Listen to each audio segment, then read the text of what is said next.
the crisis that we face up to. 3 points. The first is that we need a whole economy statutory framework for Britain, UK to do its bit. And not just statute, but also a fiscal framework about taxes, government spend, government procurement to drive in the same direction. The second thing is that this is not a planetary crisis, and it is not an environmental crisis per se. It is a civilization crisis. And I wish environmental organisations would stop talking about saving the planet. The planet doesn't need saving. We're the ones who need to save ourselves from ourselves. And the third thing is, we're all in it together. Government isn't going to be able to solve it on its own. Business and the markets aren't going to be able to solve it on its own. Civil society isn't going to be able to solve it on its own. We have to work together. But we need a route map and a direction. And we need to know what our goals are. So when I talk about a climate and nature crisis, and I don't have loads of slides showing you how bad everything is, I'm going to take it that you already know that. But what we're really talking about is Earth systems collapse. The collapse of the biosphere, of a stable set of interlocking ecosystems and species populations that have grown up in the warm interglacial period of the last 13,000 years, in which civilization based on agriculture has arisen. The problem is that the changes that we're now facing, that we are on the verge of, will be abrupt, rapid, dramatic. They will not be smooth, linear, incremental, or manageable. What we have done and are doing, and what we have done in the recent and long distance past, is no help for responding to this crisis. We need a completely different set of approaches. And this problem that we face of Earth system biospheric collapse is caused by rising temperatures, ocean acidification, and the loss or destruction of critical climate sinks and biodiversity hotspots like forests, wetlands, soils, peatlands, etc. And we're now in a situation where we are crossing critical thresholds of ecosystem stability upon which we all depend at local, regional, and global scales. The tipping points, which science has believed for decades were centuries away, are in fact decades, and in some cases maybe even less away. The North Atlantic circulation system, the currents that keep our temperate climate as it is, or as it has been, are now weakening. The West and East Arctic, Antarctic ice sheets are melting at unprecedented rates, as indeed is the Arctic polar cap. This has huge implications for sea level rise. And we're not talking about a few inches or a metre over 100 years. We're talking about very significant metre rise over time periods we're not exactly sure about, but certainly will be within this century. The Amazonian rainforest, about to flip into a savanna state. This one of our most important biodiversity-rich regions, and currently a sink for carbon. It's becoming an emitter of carbon, so a source of of greenhouse gases going into the atmosphere. And perhaps most worryingly of all, because while we talk about average global atmospheric temperature rises, at the poles, the relative increases in temperature are much higher. And now we have the situation where across the northern tundra and polar and boreal zones, which have previously been frozen summer and winter, and lock up trillions of tons of carbon and methane, are now melting rapidly. Another source of greenhouse gases. So this combination is creating a spiral of heating, worsening impacts, collapsing ecosystems and sinks, a vicious spiral. More fires, more melt, more carbon, more heating. And so the spiral continues. This is what we have to break, and this is why the 1.5 degree temperature increase, as set out in the Paris Agreement, is so critical for countries to keep to. We're already at 1.1, 1.2. The Stockholm Resilience Centre, if you don't know it, Google it, has divided the biosphere into 9 critical zones, or boundaries between them, which are interactive and interdependent. Human activity, development, pollution, destruction, has broken through into the critical red zone of 4 of those: climate change, loss of biospheric integrity, land system change, and biochemical pollution, principally nitrogen and phosphates.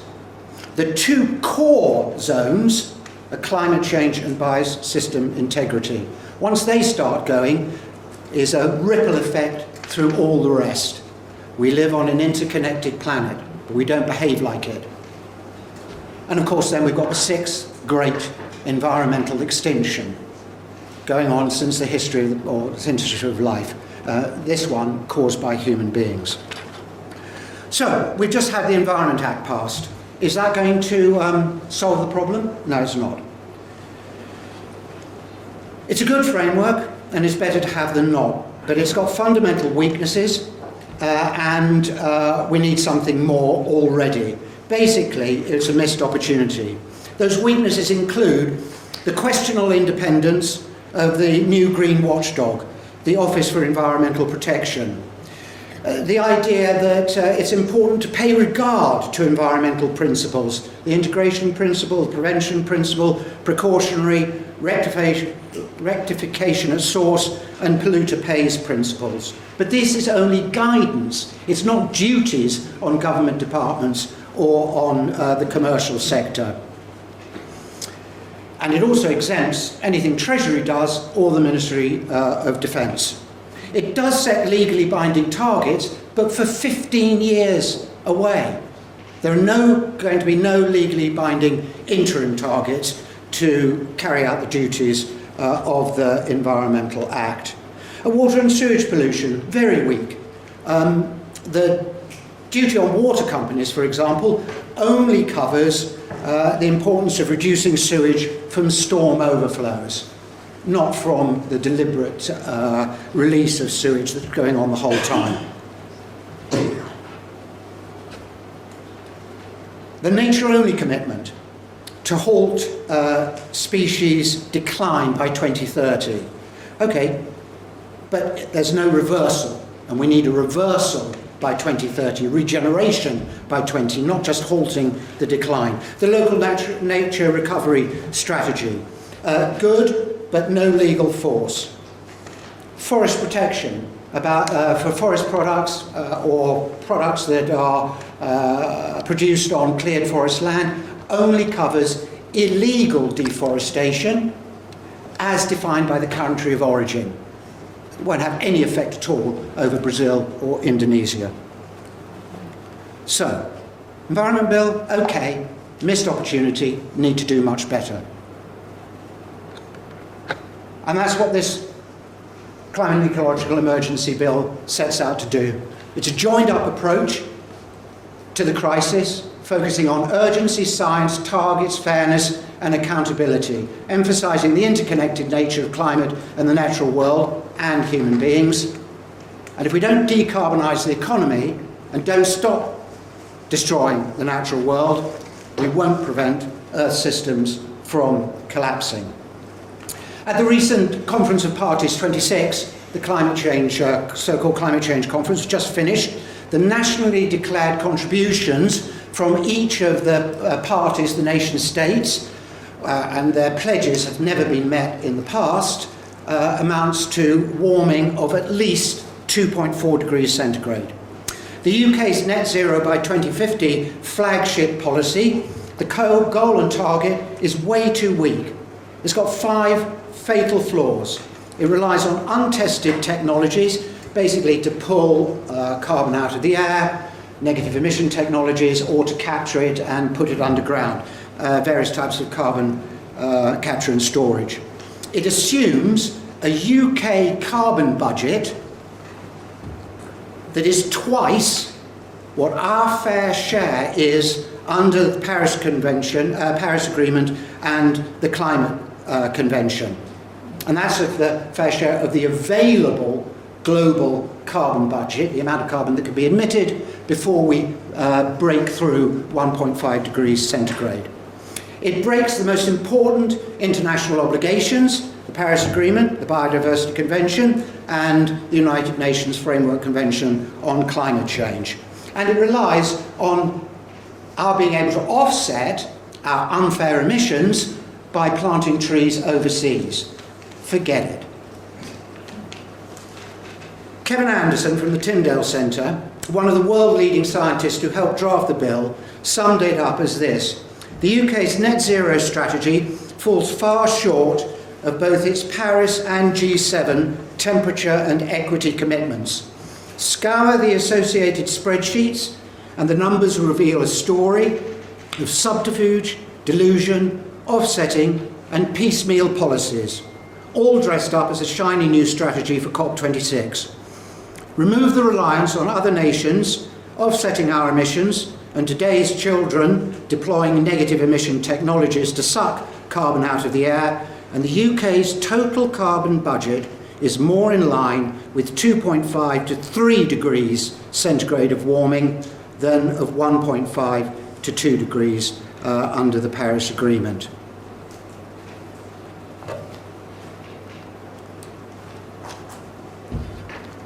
So this is why we need the Climate and Ecological Emergency Bill. The government's not acting with enough urgency. The bill enshrines into law the commitment to reduce emissions to actually to zero, net zero, but to limit warming to 1.5 degrees, not to define net zero as breaking beyond that. The target of 2050 is too late, and we have to halve emissions by 2030. We've got to start taking action now, big action over the next few years to halve emissions, and we can do this, by the way, to reach net zero by 2050. But under the government's plan, there's just a 50-50 chance of 1.5 degrees centigrade. I mean, no better than a toss of a coin.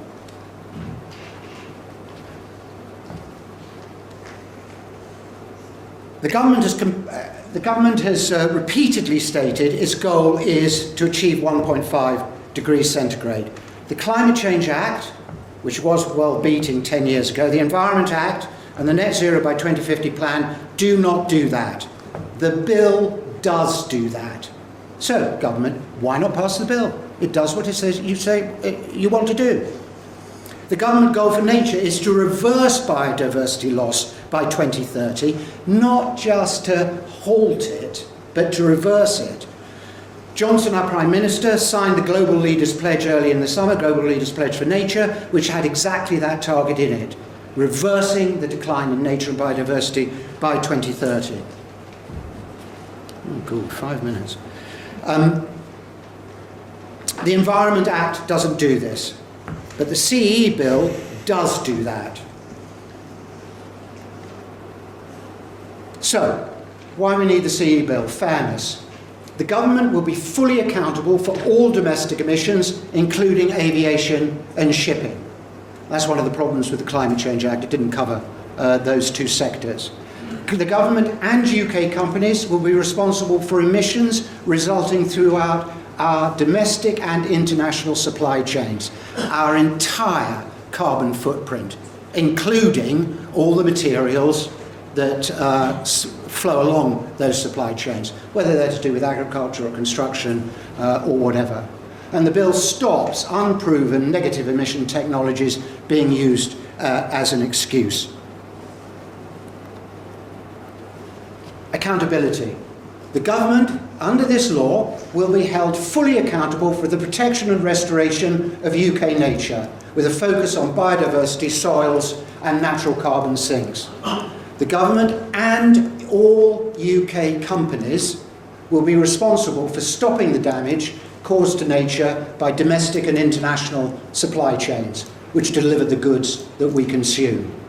So it's about accounting for the UK's entire environmental and climate emissions footprint. But it's also about deliberative democracy. I heard comments about consultation. Consultation is a meaningless process. All consultation means is you have to ask people to write in for their views or come along and talk about them. It has nothing about you have to listen to those views and base your policies, your plans, or whatever on it. Public participation in decision making does exactly that. And this is what around this particular aspect of the problems that we face is what the bill also makes provision for a representative citizens' assembly. Government, parliament, scientists and citizens working together to create an emergency strategy to tackle the crisis. I mean, the one thing that we know is you can't leave it to politicians to get it right. So here you are, guys and girls. Here's the opportunity to use the wisdom of crowds and the wisdom of people to make that strategy as strong and as effective and as publicly acceptable as it needs to be. And we're building this campaign. We've been running for about 14 months now, mostly run by volunteers. I don't get paid for this, I'm a volunteer. Thank God for my public pension, because otherwise I don't know what I'd do. But it's about building grassroots networks, NGOs, businesses, MPs and political leaders, councils, faith groups, unions, professional associations at the national level and at the local level, working together to put pressure on politicians. Thank God we live in a representative democracy. But we don't use the power we have as voters, as constituents. And that's what this campaign is about. It's about inspiring, it's about organising, it's about mobilising at a national level, but critically at the local level, holding the MPs and councillors from all parties to account. And basically building up enough of a pressure so that the MP goes back to their whips and says, we've got to support this bill. Otherwise, I don't think I'm going to get elected. That's what political power is in a democracy. It rests with us, not with them. But all too often we forget that. So, the bill aligns. Oxfordshire is an exemplary example of that, engaging MPs and political leaders locally and nationally, and winning the argument. Citizen activism, authoritative science, and evidence of the bill's economic and social benefits.